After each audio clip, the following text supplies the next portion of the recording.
two special guests joining us from the 1920s. Please give a warm welcome to Agnes Macphail, the first woman to run for Parliament, and award-winning journalist Robert Kiohn. What kind of talk show is this? Excuse me, did you have something to say? Yeah, what kind of talk show is this? You're supposed to introduce the man before the woman. Also, where's the real host? You're a woman. I am the real host, and if you have a problem with me being a woman, then you can go ahead and leave. First question, to begin with, Ms. Macphail, how did it feel running for Parliament? Well, actually, I never told anyone this at the time, but I was actually really scared. No woman had ever been elected before, so at times it seemed as if I was reaching for the stars. I knew, though, if I didn't stand up for my beliefs, then no one else would. And I could not be seen as weak, because if I was, those men would smell it like a wolf smells its prey. I could not be seen as vulnerable.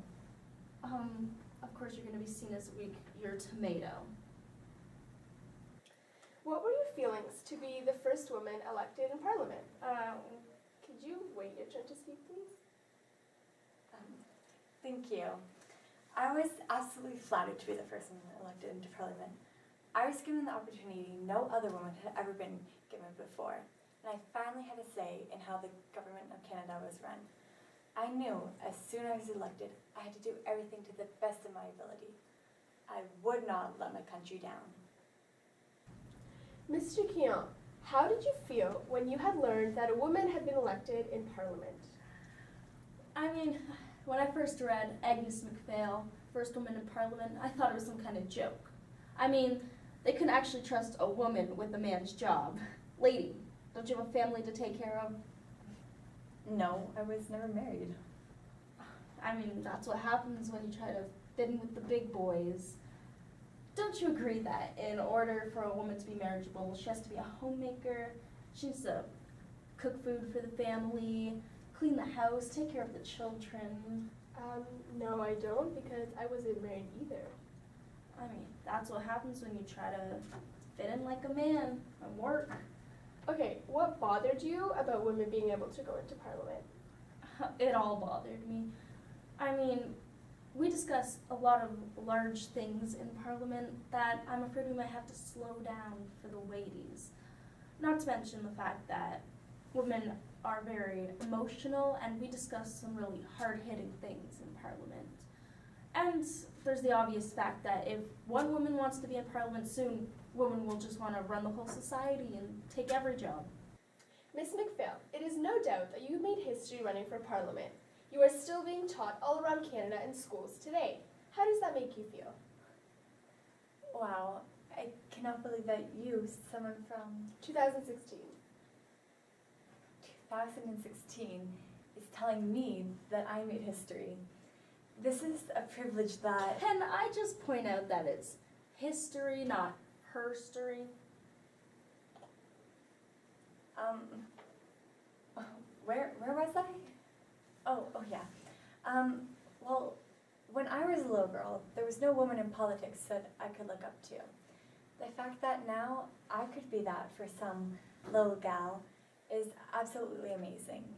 At the time though, I wasn't trying to make a big difference. I was just trying to stand up for the farmers. Once I was elected though, I realized my calling was so much more. I had to stand up for the miners, for the immigrants, the prisoners, and of course, the woman. At the time, the government treated these people like scum. I wasn't trying to make history. I was just trying to help the people. Help the people? I mean, we did everything we could for the people. Did the miners not have jobs? Did the immigrants not be allowed to come into our beautiful country? Were the prisoners not given exactly what they deserved? And the women lived fine lives when they were just serving their husbands.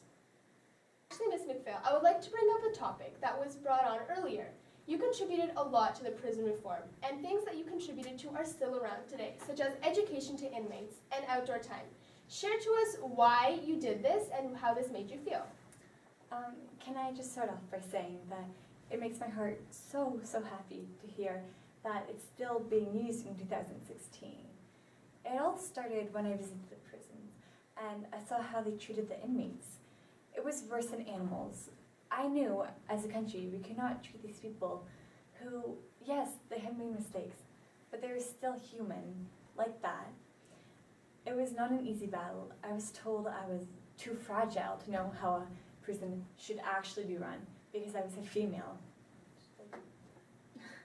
Well, those prisoners had committed crimes and deserved exactly what they got. The only one who would think otherwise is some dumb Dora. Excuse me, Mr. Kiohn, but you're not educated on what happened in those prisons, and you will not talk to me or anyone like that, especially when you have no idea what you're talking about. Okay, final question. The percentage of female MPs today in 2016 is 26%. How does this make you both feel? Okay, it's my turn to talk first. I think 26% is way too high of a number. It was bad enough with just one woman and all she tried to change. I can't even imagine how my beautiful country is now. I mean, how do men even get their work done with all these gams around? Well, I can't even fathom how much more at ease I would have been with having more women around me supporting the issues, especially with women's rights. If I had other women there to help me with women dealing with the law or with women's rights to divorce, it would have been so much easier. Also, on a selfish note, it would have been nice to have some company. When I was in Parliament, all the men MPs jeered at me so much I spent all my time alone. My one hope, though, is that one day in this beautiful country, we can reach 50% female MPs. Okay, thank you for coming, and thank you for giving me all your time.